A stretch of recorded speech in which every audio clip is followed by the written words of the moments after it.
Hi friends, இன்னைக்கு நம்ம இந்த வீடியோல என்ன பார்க்க போறோம்னாக்கா மட்டன் கோலா உருண்டை எப்படி செய்யறதுன்னு தான் பார்க்க போறோம். வாங்க வீடியோக்குள்ள போகலாம். Welcome to Sara zone.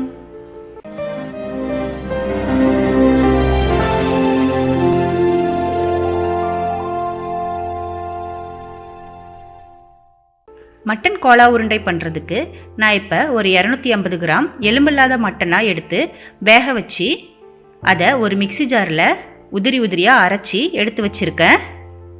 அதுக்கப்புறமா ஒரு 50 கிராம் அளவு பொட்டுக்கடலையை எடுத்து அதை ஒரு மிக்சி ஜாரில் பொடி பண்ணி வச்சுருக்கேன்.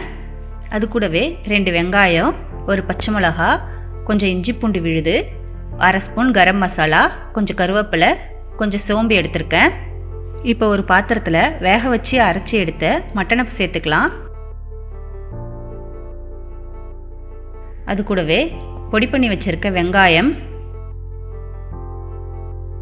பச்சை மிளகாய், சோம்பு, கருவேப்பிலை, கரம் மசாலா, இஞ்சி பூண்டு விழுது எல்லாத்தையும் சேர்த்துக்கலாம்.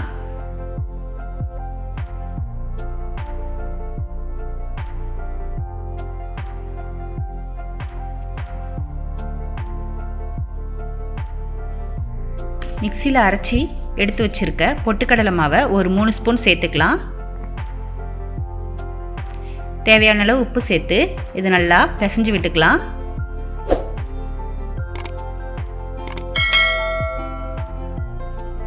உங்களுக்கு நல்லா ஸ்பைசியாக வேணும்னா கொஞ்சமாக காரத்தூள் கூட ஆட் பண்ணிக்கலாம். இது எல்லாத்தையும் நல்லா சேர்த்து மிக்ஸ் பண்ணி ஒரு சின்ன சின்ன உருண்டைகளாக உருட்டி எடுத்துக்கலாம்.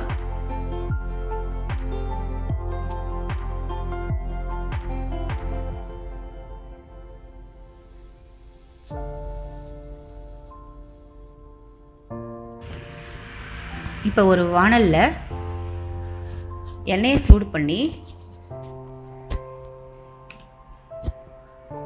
அதில் இந்த உருண்டைகளை பொரிச்சு எடுத்துக்கலாம்.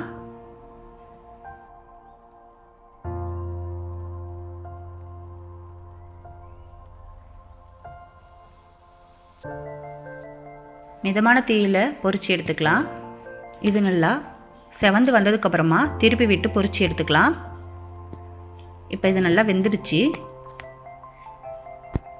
ஒரு கோல்டன் ப்ரௌன் கலர் ஆனதுக்கப்புறமா இதை எடுத்து வேற ஒரு தட்டில் மாற்றிக்கலாம். இப்போ சூப்பரான சுவையான மட்டன் கோலா உருண்டை ரெடி ஆயிடுச்சு. இந்த ரெசிபியை நீங்களும் வீட்டில் ட்ரை பண்ணி பாருங்கள். ட்ரை பண்ணி பார்த்துட்டு எப்படி இருந்ததுன்னுட்டு கமெண்ட் பாக்ஸில் எனக்கு சொல்லுங்கள். இந்த வீடியோ உங்களுக்கு பிடிச்சிருந்ததுன்னா லைக் பண்ணுங்கள், ஷேர் பண்ணுங்கள், கமெண்ட் பண்ணுங்கள், மறக்காமல் சப்ஸ்கிரைப் பண்ணுங்கள். அப்படியே பக்கத்தில் இருக்க பெல் ஐக்கானையும் கிளிக் பண்ணுங்கள். தேங்க்யூ.